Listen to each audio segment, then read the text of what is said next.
The dream of alpine skiers. A mountain for every season, including summer. And a high-tech mountain railway speeding skiers to the summit. But on the opening day of the season, the new train erupts into a fiery inferno. 155 people perish in 9 minutes. One man will emerge a hero of a perilous mountain rescue. Now, with cutting-edge computer technology, we reveal exactly what went wrong. Disasters don't just happen. They're a chain of critical events. Unravel the fateful decisions in those final seconds from disaster.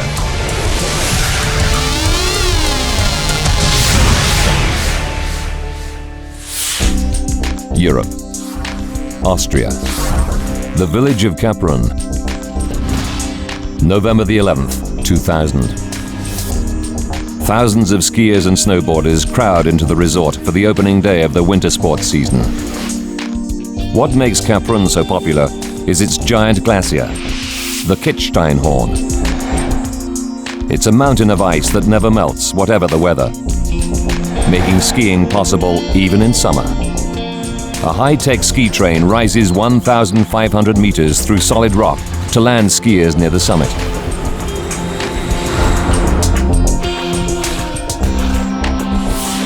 Next to the upper station, a restaurant and shopping mall.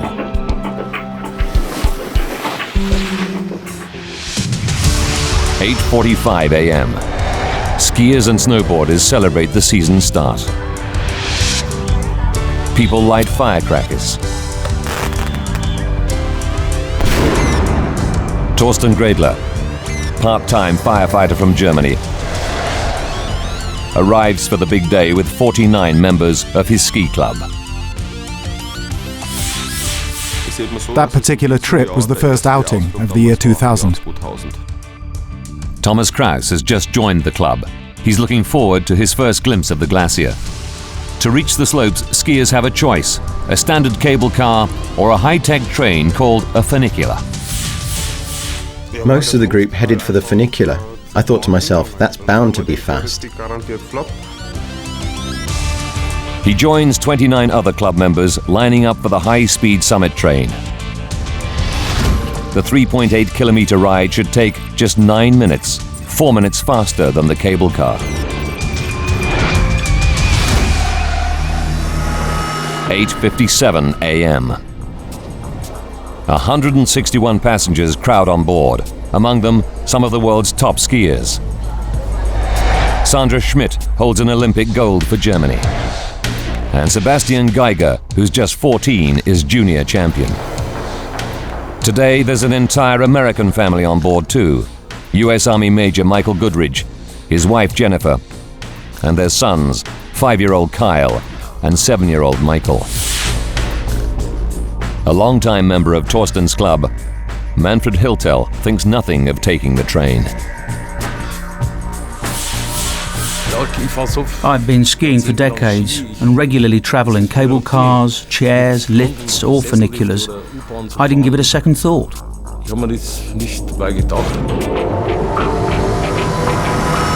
9:02 a.m. Control room staff keep tabs as the train pulls out of the valley station.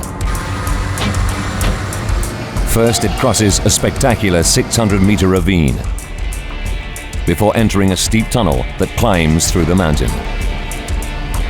For the passengers on board, the upper valley with its ideal skiing conditions should now be just 9 minutes away.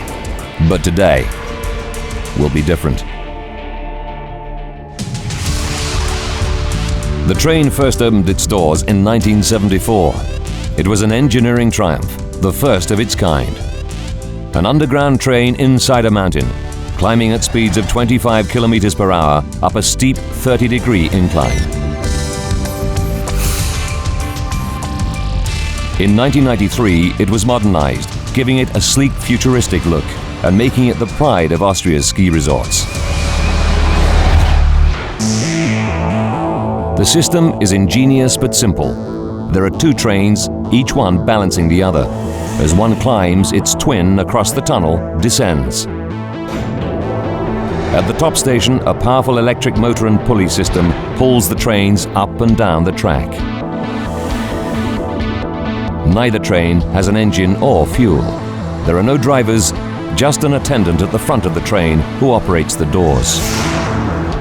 Each train has 2 coaches with 8 separate passenger compartments. There's a cab at the front and the rear of the train for the attendant who switches back and forth as the train travels up and down. It can carry up to 180 passengers.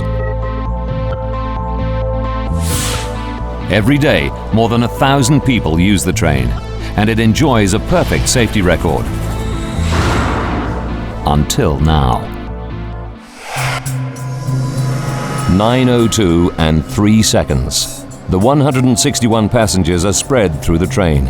Thomas Kraus is in the last compartment. Just 20 meters out of the station, he spots something. The first unusual thing I noticed was the smoke. It was like a cigarette that you put down for a moment. Thomas is at the back of the train near the empty attendant cab, which is only used for the downhill trip. Smoke from the cab starts to seep into the rest of the car. Passengers grow concerned, then agitated. There are no smoke alarms to alert either the train attendant or the control room. One passenger tries to make a call for help on a cell phone. Others bang on the rear wall of the coach. But no one hears them.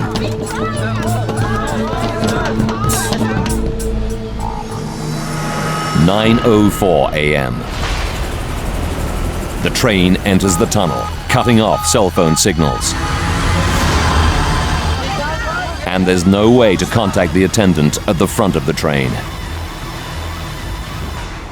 He's more than 50 meters away, totally unaware of the crisis unfolding in the rear compartment.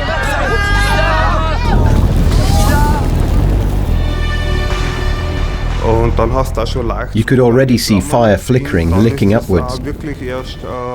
The word got round, and people inside the compartment realized that there was a real problem.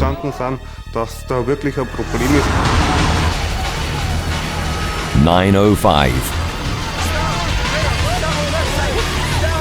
600 meters into the dark tunnel, the train suddenly stops. The control room contacts the attendant to find out what's going on, but he has no idea. He didn't halt the train.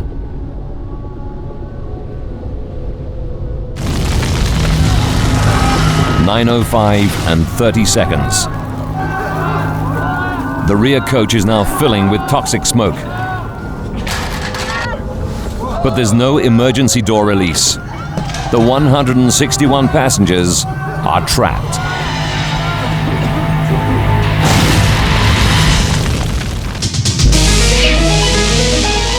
The conditions are perfect for skiing in the alpine resort of Kaprun in Austria. But on their way to the slopes, 161 skiers are trapped in a blazing train deep inside a mountain tunnel. 9:06 a.m. As the blaze in the empty attendant's cab worsens, toxic smoke fills the passenger compartments. Torsten Gradler is one of the skiers trapped in the blazing rear coach. The man next to me, who is also a member of our ski group, tried to pull the door open by grasping the rubber seal. But the doors won't open, and some people are starting to panic. Torsten and another man try to smash the windows with a ski pole. But they're made of shock-proof plexiglass. It was very, very difficult. He had to use extreme force just to make a hole. At last, they break the window and think they're free, only to find another pane of glass behind it. Then suddenly, the dangerous situation turns desperate.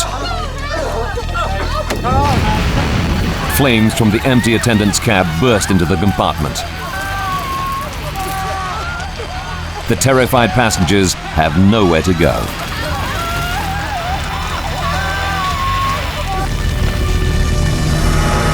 "9:08. Up until now, the attendant at the front of the train hasn't seen the blaze. Now he realizes what's going on. He alerts the control room. They tell him, open the doors and get the people out. At that exact moment, the intercom dies, and all contact with the burning train is lost. Operators in the control room have no idea what's going on deep within the mountain tunnel. Meanwhile, Torsten Gredler's efforts to smash the windows pay off. And he and the other passengers dive out of the train.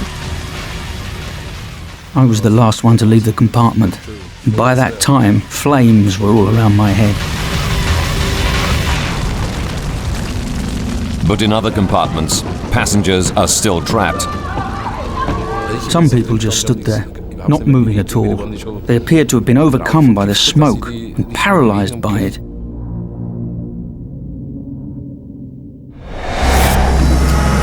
"9:11 a.m. At the station, an operator in the control room calls for help.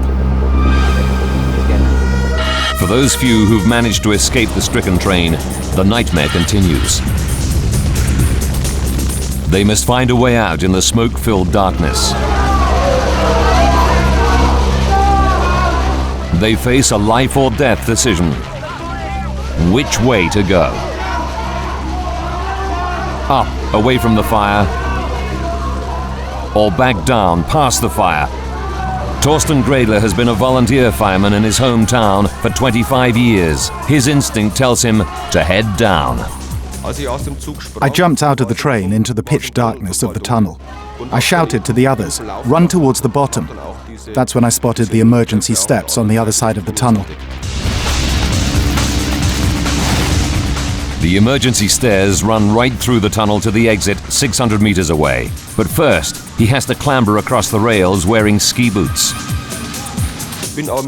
The ski boot on my right foot got stuck in the rails, and I just couldn't wrench my right leg free.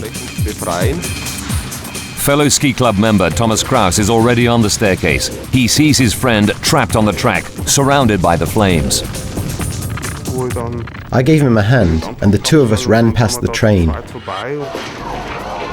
With his ski boot now free, Torsten tells Thomas, Manfred and others to climb downwards. But the emergency steps are narrow and very steep, and they're slowed down by their bulky ski gear, making progress agonizingly slow. It was dark. I stumbled because I couldn't get into a rhythm. My ski boots were like plaster casts. Running downhill in them was extremely difficult. Under Torsten's guidance, the desperate group tries to stay together.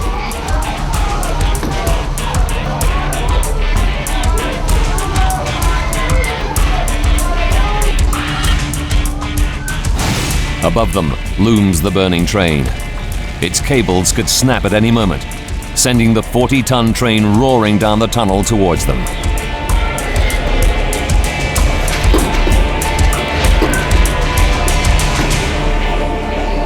At last, the 12 skiers emerge into the daylight.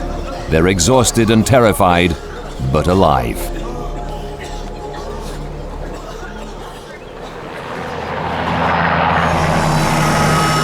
"9:20.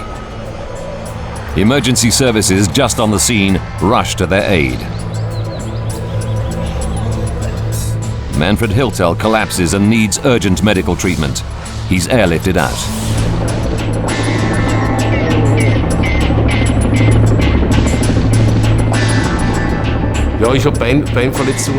I had leg injuries and open wounds on my knees and shoulder. I was picked up by a specially equipped helicopter. A man was winched down who strapped me into a harness and they flew me down the valley. I was completely overwhelmed. I felt faint, thinking, this can't be happening. Rescuers transfer Manfred to an ambulance and rush him to hospital. But he is one of only a dozen lucky survivors to make it to safety so far. 9:23. 149 passengers and the train attendant are still stranded inside the blazing tunnel. Rescue workers pour in. 500 firefighters, 22 helicopters, 100 rescue vehicles rush to the scene. But the lower end of the tunnel the train is nearest to is way up the mountainside. The only way for firefighters to reach it is on foot up the railway.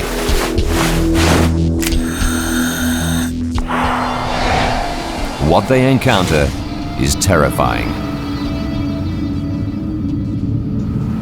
The train is ablaze from end to end. In such extremes of heat, the cable it hangs from could snap at any moment, sending the train hurtling down on top of them and crashing into the valley station below. 9:35. 30 minutes after the fire began, the firemen are forced to abandon the rescue attempt. They order an urgent evacuation of the lower station. 149 passengers are still inside the tunnel. And now, in an extraordinary twist, the disaster is about to spread, putting even more lives at risk. Rescue attempts have so far been focused on the lower end of the tunnel. But now rescuers receive an urgent distress call from the summit station, over 2.5 kilometers away. Employees there report smoke seeping into the building. Worse, there's been a total electricity failure. The power supply goes out all over the mountain. Staff at the station fight to restore the electricity. But the station is filling with thick, toxic smoke, and they're forced to escape through an emergency door. Without power, the door jams open. Now fumes escape into the summit station shopping mall, full of people. Employees evacuate the station and shopping area.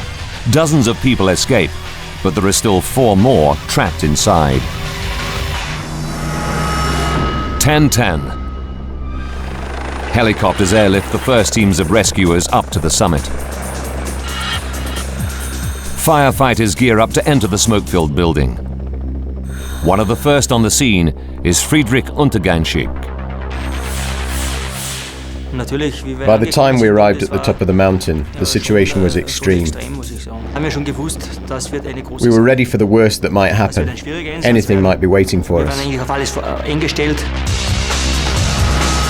10:16. Friedrich's team enters the shopping area in search of survivors. You couldn't see anything at all. That's how it was. It was like walking into a void. Thank God we chose the right-hand entrance and quickly found the first person. The firefighters stumble upon a workman lying unconscious just inside the main entrance. He's barely breathing. They rush him outside just in time. They plunge into the smoke-filled building again. Despite zero visibility, they find the last 3 people. Tragically, they're already dead. The thick smoke and high temperatures make it too dangerous for the firefighters to continue into the station and tunnel.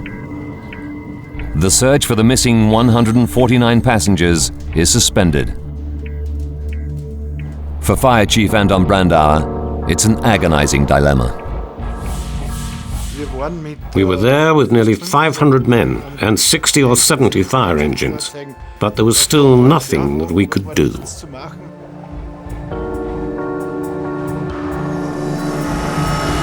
12 midday. 3 terrible hours since the inferno started. It's still dangerous, but Fire Chief Brandauer decides to let 2 small teams of specially equipped rescuers enter the tunnel in search of survivors. The men have no idea what to expect in the smoke-filled darkness. One team reaches the sister train, which was heading down the valley at the time of the blaze. Inside, they find the bodies of the attendant and his only passenger. Further down the tunnel, rescuers arrive at the burned-out train. Around it, the track is completely destroyed, rails torn and twisted. Then they make an awful discovery. Of the 149 passengers trapped in the train, not one has survived.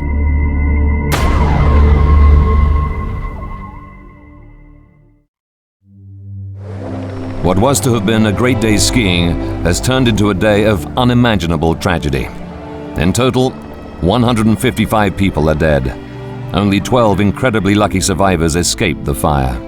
It's the worst peacetime tragedy Austria has ever suffered, and devastating news for dozens of bereaved families around the world. That's the worst part of it, telling the relatives there are no survivors. For me, that was the worst moment. Most of the bodies are burnt beyond recognition. In some cases, identification relies on DNA cross-matched with samples from the victims' toothbrushes and razors found in their hotels. Among those who die are US Army Major Michael Goodridge, his wife Jennifer, and their 2 young children. World freestyle skiing champion Sandra Schmidt perishes along with her parents. German junior ski champion Sebastian Geiger, aged 14, dies with 3 other members of his group and their 2 ski coaches. But how could this terrible tragedy happen? It's a total mystery. Pulled up by a cable and winch, the train has no engine, no fuel tanks, and only low-voltage electrical devices. What could have caused the blaze?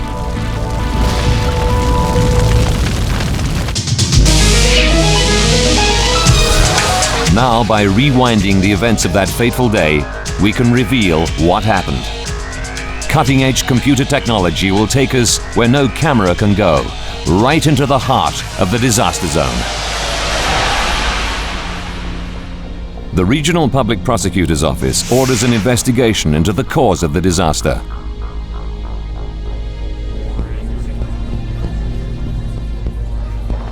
They appoint Helmut Prader to head the inquiry and recruit a team of 12 to solve the mystery. Using their findings, we can piece together the deadly chain of events. Forensic investigators begin by searching for clues to the source of the blaze. They must work on the burnt-out train inside the tunnel. If the wreck is moved, they may lose vital clues. They haul the sister train, untouched by the flames, out of the tunnel for analysis. Built to identical specifications, the twin train may reveal an undetected design flaw.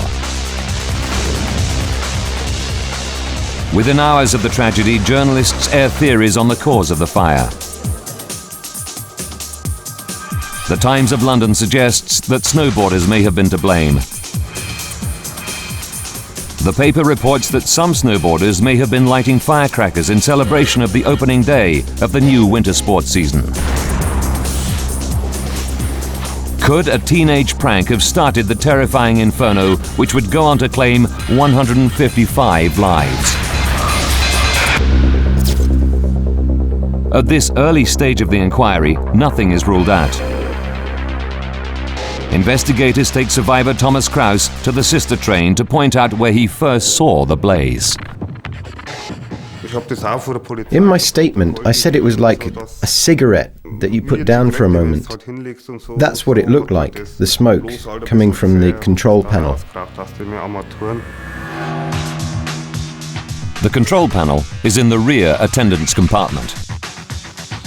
Investigators try to find out if anyone could have got in there and started a fire, accidentally or even deliberately. But the rear cab is sealed off from the passenger compartment. The only way into it is from the platform. Eyewitnesses confirm it was empty on the fateful journey. The attendant was in the uphill cab at the front of the train. The only opportunity for someone to enter the rear cab and start a fire is during the train's 3-minute stop at the Valley station just before it leaves. Investigators calculate that this is too short a time frame for anyone to get in, start the fire, and get out without being noticed.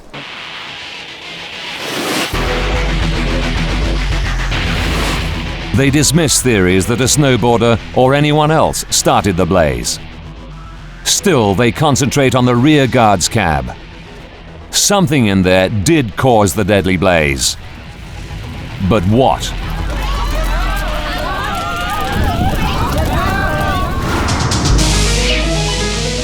Austrian fire officials are investigating how a remotely controlled train that carries no fuel and has no engine could suddenly be engulfed by fire. Passenger Thomas Kraus has told them where the fire broke out.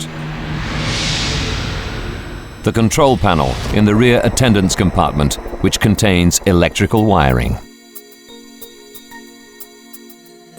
Painstakingly, the team carry out tests to see if faulty wiring could have sparked the blaze. But the cables which were replaced during the train's modernization in 1993 are all coated with self-extinguishing materials and could not sustain a fire. It seems the train's modernized electrical system conforms to all fire safety standards. Still, the team continues to explore the records of the train's 1993 refit. Then, they make a fascinating discovery. During the train's modernization, the attendants' cabs were made more comfortable. Electric fan heaters were installed to keep the cabs warm during the freezing winter months when temperatures can plummet to -20 degrees Celsius.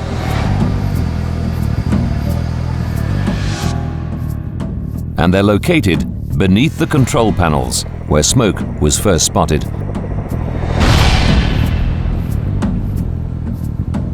When investigators check out the manufacturer's instructions for the heaters, they uncover a terrible oversight. Incredibly, they find the train's heater is designed for use in the home, not for moving vehicles. Could fitting a domestic heater to a mountain train somehow have caused the blaze? They turn to the identical heater in the sister train and make a stunning discovery. The mount for the heating element has broken, meaning it can easily get jammed against its plastic casing and catch fire. Further tests show that 4 out of 5 heaters of this type have the same defect. It's a major breakthrough for the team, but it doesn't close the case. By itself, a faulty fan heater could possibly start a fire. But with no fuel on board, how could it grow into an inferno so ferocious that the train's aluminium body melted and its steel rails buckled? Investigators are baffled. But then one of the team stumbles on a pool of oily liquid on the track. The trail leads upwards to the tunnel's entrance. They send it to a forensic lab for analysis. Results show that it's hydraulic oil, just like the oil used in the train's braking system. And it's highly flammable. Professor Joseph Nedges is an expert on this type of railway. There is no other explanation than that this hydraulic oil originated from the damaged train itself.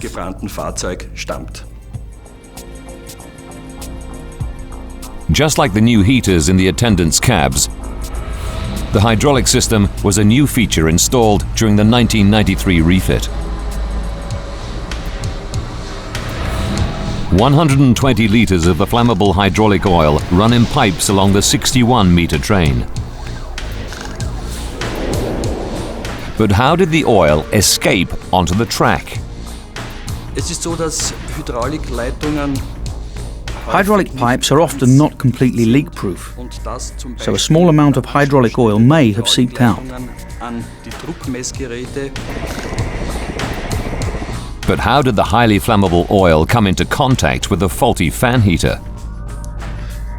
After all, they should be in 2 completely different places on the train. Investigators comb the sister train for clues and make another crucial discovery. The control panel in the guard's compartment houses an hydraulic pressure gauge, and oil pipes leading to the gauge pass within just a few centimeters of the faulty heater. If these pipes were leaking, some of the flammable oil could have dripped onto the heater. Could this be the vital breakthrough investigators are looking for? Now they can piece together the chain of events leading up to the tragedy.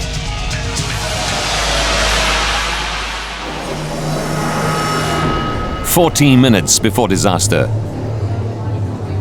The train fills up with 161 skiers.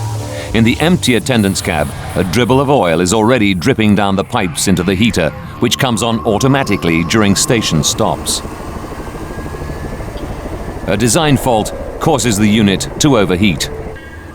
Hydraulic oil seeps onto the red-hot heater element. Fire breaks out unnoticed before the train even leaves the station.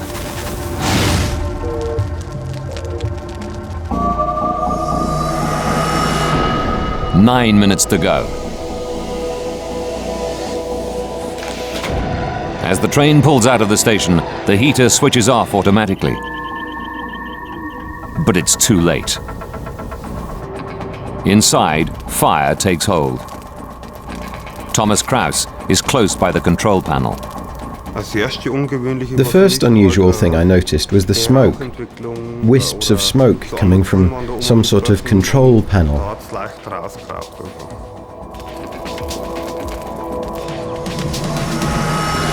7 minutes. As the train approaches the tunnel, flames from the heater melt the leaking pipes. Now oil gushes out of the pipes, soaking the plastic floor and dripping onto the track below. As the train enters the tunnel, highly flammable hydraulic oil is feeding a roaring blaze. 6 minutes left. 600 meters into the tunnel, the train unexpectedly comes to a stop. The conductor who's at the front of the train doesn't know there's a problem. But why did the train stop? It's a mystery the investigators now want to solve. They check the design for the train's hydraulic brake system and discover that it has a built-in fail-safe mechanism. If pressure drops, as in the case of a leak, the brakes automatically slam on, bringing the train to an emergency stop. Under normal conditions, it's a necessary safety feature. But now it only serves to trap the train in the tunnel, stranded 600 meters from help. Investigators know that a leak from the hydraulic system causing a 20% loss in pressure would trigger the automatic stop. That leaves more than enough highly flammable fluid on board to create the deadly inferno. Burning parts of the heater casing now drop onto the plastic floor, igniting pools of oil. 4 minutes to go. Toxic, choking smoke enters the crowded lower passenger car, followed by flames as the pressurized hydraulic oil gushes out, feeding the blaze. Now some passengers make their escape bid. The man next to me had to use extreme force just to make a hole in the window. 3 minutes to go. At last, the guard notices the flames coming from the back of the train. He alerts the control room, and the operator tells him to open the doors and let the people out. Then the intercom goes dead. In fact, there's a massive power cut. All over the mountain, cable cars stop. Ski lifts grind to a halt. Automatic doors at the top station fail. It's no coincidence. Investigators find that the fire is to blame. The blaze burned through a vital 16 kilovolt cable that runs alongside the track and through the tunnel, short-circuiting the entire mountain area. With so many dead, everyone wants to know, did the train attendant ever have a chance to open the passenger doors? Their question is answered by a gruesome clue. The investigation established that ultimately the doors were opened because the bodies of all the passengers were found outside the train. Investigators deduce that the attendant used the train's manual override and onboard battery power and did open the doors.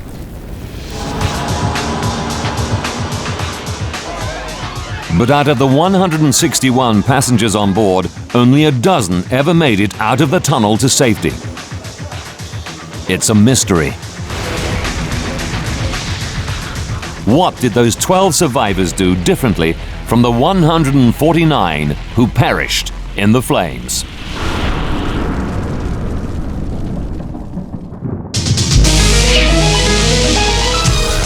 Fire rips through a train carrying passengers up a mountain tunnel to Austria's beautiful ski slopes.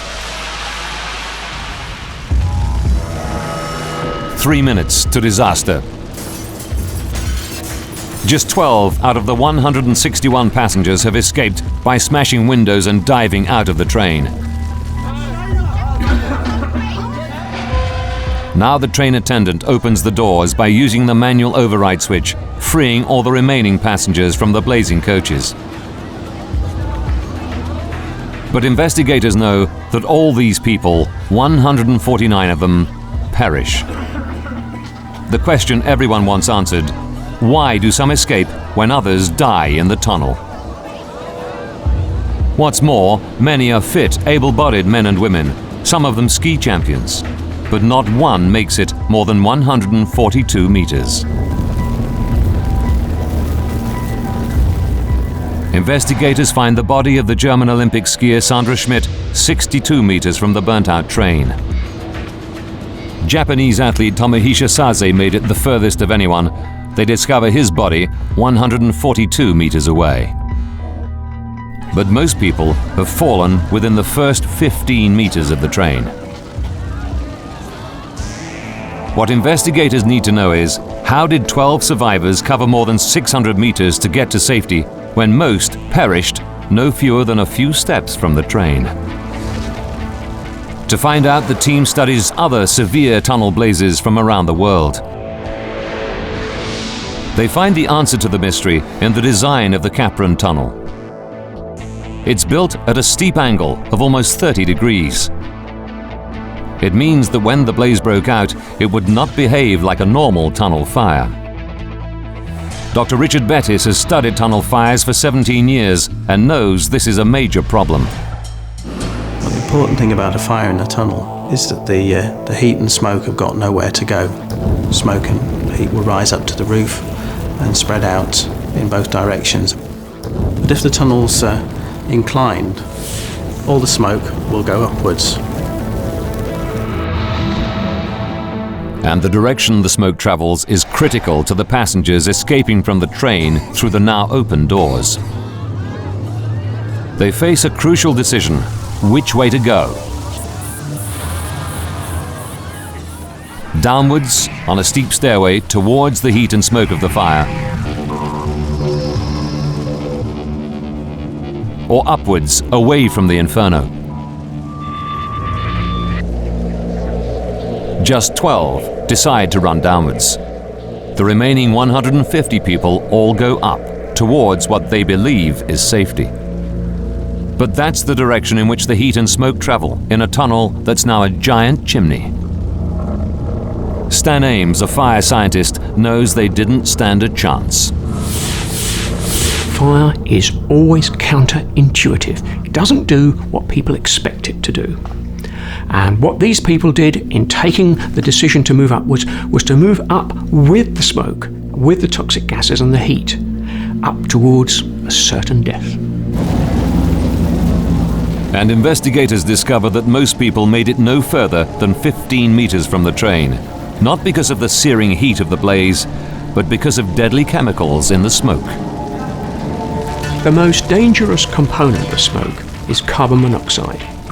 And when you inhale carbon monoxide, it enters your bloodstream and the hemoglobin in your blood attaches to it, preventing you from using that blood to carry oxygen. Now investigators want to know why the 12 survivors decided to descend.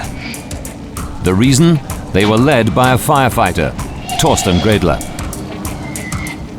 I shouted, "Run towards the bottom." The rules of how to act in smoke-filled environments have become second nature to me. As a volunteer fireman for more than 25 years, Torsten knows that to have a chance of survival, they have to get below the smoke. As he and his fellow passengers scramble out, he shouts to them to go down. But one passenger, Hermann Geyer, doesn't hear Torsten and runs the wrong way, uphill. Suddenly I heard one of my fellow passengers, it was Torsten, shouting, "Run downhill, everybody!" And that was my salvation. But as the 12 made their way down the tunnel, the disaster was far from over. The inferno was about to claim more lives, some of them people who weren't even on the train. Most people would think the further you are away from the fire, the safer you would be.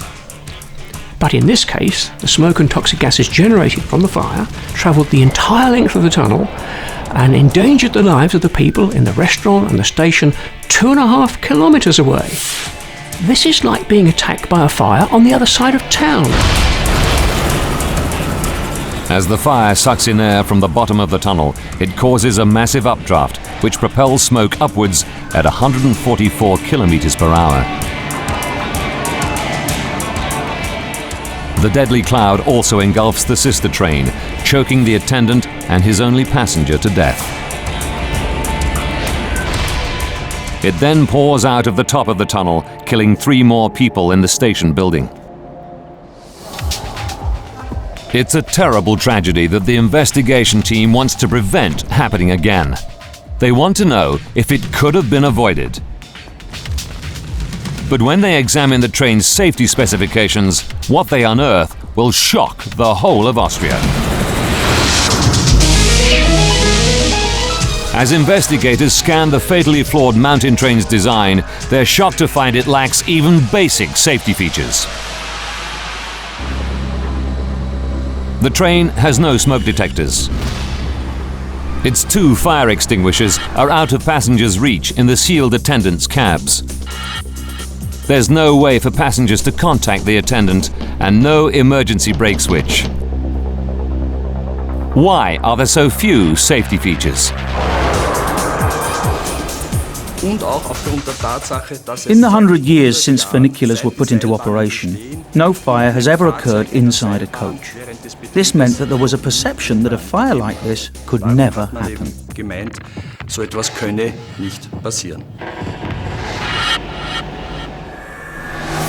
Incredibly, investigators find the train does comply with safety rules. But the rules themselves are hopelessly outdated. They don't take account of new systems fitted when the train was modernized. Hydraulic braking systems and onboard electric power were 2 new innovations that severely increased the risk of fire. But the most serious blunder that the operators committed was to fit a totally unsuitable fan heater inside the control unit of the attendant's cab. As a result, 16 individuals are charged with negligence and indirectly causing the deaths of 155 people. On June the 19th, 2002, the case goes to trial.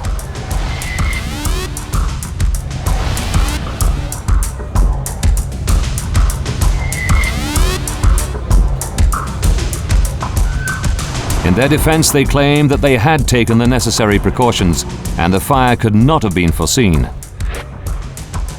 Controversially, in February 2004, they're all acquitted after the court finds that there's insufficient evidence against them.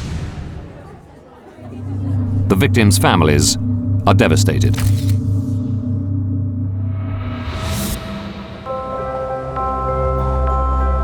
In the wake of the disaster at Kaprun, safety regulations on similar mountain trains have been toughened up throughout the Alps. This train system in the nearby Pitztal region is the same type as in Kaprun, but boasts many new features, like video links to the attendant. Passengers can get cell phone reception in the tunnel. There's an intercom system, emergency door handles, and hammers to break windows. Now it all seems so obvious.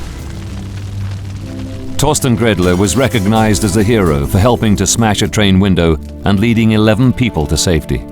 But surviving the disaster when so many died, including 20 members of his ski club, weighs heavily. When I walk down the street, I have to go past 2 or 3 houses where I know they lost a daughter.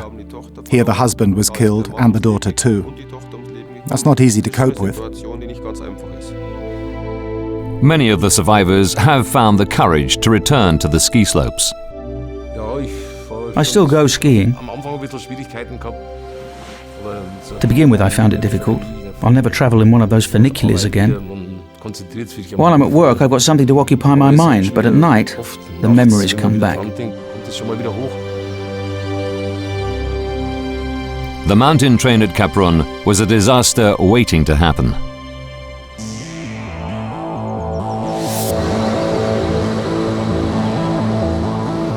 One day in November, it took a simple malfunction in a domestic fan heater to set off a catastrophic chain of events. The faulty fan overheated and ignited 120 litres of hydraulic oil.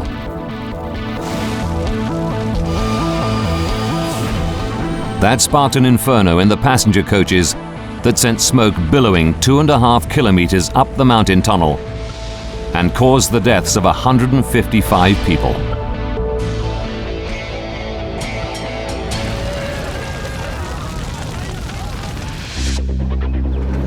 Now a new fast cable car has been built to take skiers up to the slopes. Tourists have returned to take advantage of the exceptional year-round conditions offered by the magnificent Kitzsteinhorn Glacier. Slowly but surely, the town is rebuilding its image. But the mountain train at Kaprun has never reopened.